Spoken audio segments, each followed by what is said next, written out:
আজি যিহেতুকে দেওবাৰ ভাবিলোঁ খাৰ খাওঁ, অমিতা খাৰ খাওঁ। কাৰণ অমিতাৰ খাৰটো পটকতে খোৱা নহয়নে? গতিকে অমিতা খাৰ খাবলৈ ইমান মন গৈ আছিল কেইদিনৰ পৰা, ইহঁতকো কৈয়ে আছিলোঁ, কিন্তু সময় সুবিধা মিলা নাছিল। যোৱা দেওবাৰে খালোঁ গাজৰ খাৰ, গতিকে অমিতা খাৰ খাম। অমিতা খাৰটো মই কেনেকৈ বনাইছোঁ আপোনালোকে আহকচোন চাওক। আৰু খাৰ খাই কোনে কোনে ভাল পায় জনাব দেই। মই কিন্তু বহুত খাৰ, যিহৰে খাৰ নহওক লাগিলে মই বহুত ভাল পাওঁ মুঠতে খাৰ খাই।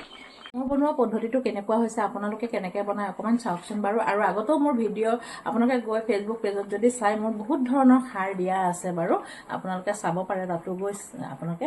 আৰু এয়া চাই লওকচোন, এয়া প্ৰথমতে মই কি কৰিলোঁ জানেনে, অমিতাখিনি অকণমান বইল কৰি লৈছিলোঁ। বইল কৰি লৈ এয়া দেখিছে কেৰাহীত দি দিলোঁ নহয়।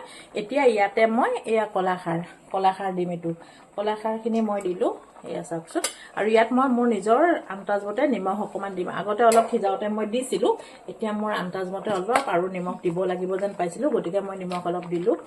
আৰু ইয়াত মই কি দিম জানেনে, এইফালে কাটি থোৱা বগা সৰিয়হখিনি পিচি থৈছিলোঁ, আৰু এইফালে পিঁয়াজ, ৰচুন, তেজপাত আৰু কেঁচা জলকীয়া, এই গোটেইখিনি মই এড কৰি দিলোঁ ইয়াতে চাওকচোন। আৰু আমি অমিতা খাৰৰ লগত শুকান মাছো দিওঁ। গোটেই অমিতা খাৰখিনি হৈ যোৱাৰ পিছত শুকান মাছো দিওঁ, কোনোবাই মাংসও দি খায়। ঠিকে আছে বাৰু। মই কি দিওঁ আপোনালোকক দেখুৱাম চাগে, ভাবি আছোঁ দেখুৱাম বুলি। যদি আপোনালোকে চাই দেখুৱাম। আৰু লগতে খাৰৰ লগত আলু সনা, টেঙা তৰকাৰীৰ লগত আলু সনা, নহয়নে? বৰ ভাল লাগে।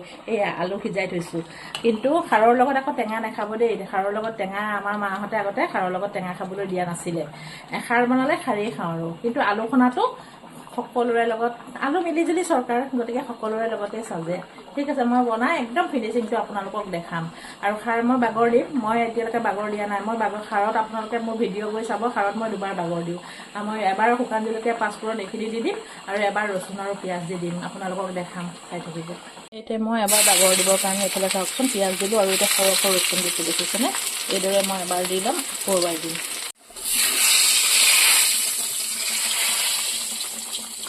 আকৌ এবাৰ বাগৰ দিবলৈ ওলাইছোঁ। এইফালে দিছোঁ শুকান জলকীয়া, আৰু এইফালে চাওকচোন পাঁচফোৰণ লৈছোঁ। এয়া পাঁচফোৰণ দিছোঁ। সেইদৰে ৰঙা হ'লে খাৰখিনিত দি দিম। বহুত টেষ্টি হয়। আৰু দুবাৰ দিয়া কাৰণটো আপোনালোকে নুসুধিব বাৰু, কাৰণ মই আগৰৰ পৰা দুবাৰকৈ দিওঁ। কিয়, অলপ তেল দি পেলাই আগতে পিঁয়াজ ৰচুন দি এটা চাম্বাৰ দি লওঁ, তাৰপিছত আকৌ মই শুকান জলকীয়া, পাঁচফোৰণ দি পেলাই এইদৰে দিওঁ। আৰু খাৰত ৰচুন দিওঁ, আমি খাৰত আকৌ আদা নিদিওঁ। আৰু এইদৰে গোটেইখিনি হৈ যোৱাৰ পাছত এইফালে শুকান মাছ লৈছোঁ, শুকান মিছা মাছ লৈছোঁ। এইদৰে মিছা মাছ ভাজি খাৰকণত দি দিম, আৰু লাষ্টত আপোনালোকক দেখাম।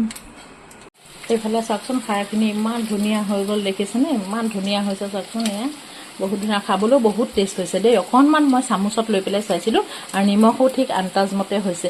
খাৰকণ সঁচাকৈ দেই বহুত ভাল লাগে, নহয়নে? অমিতা খাৰ খাই। আৰু এইফালে আলুখিনি কেঁচা হ'লে অকণমান টান লাগে খাবলৈ, ইহঁতে গোন্ধ পাওঁ কয়, সেইকাৰণে মই আলুখিনি এইদৰে ভাজি দিছোঁ চাওকচোন। অকণমান ৰঙাকৈ যেতিয়া ভাজি দিওঁ, তাৰপিছত চাটনিকণ কৰিলেও ভাল লাগে, নহয়নে? ঠিক আছে, আজিলৈ আপোনালোকক এৰিলোঁ। মোৰ খাৰৰ ৰেচিপি আপোনালোকে কেনেকুৱা পালে জনাব, আৰু আপোনালোকে কেনেকৈ কোনে বনাই জনাবচোন বাৰু দেই। সকলোৰে বনোৱা নিয়মটো বেলেগ নহয়নে? ঠিক আছে, বাই বাই, টাটা।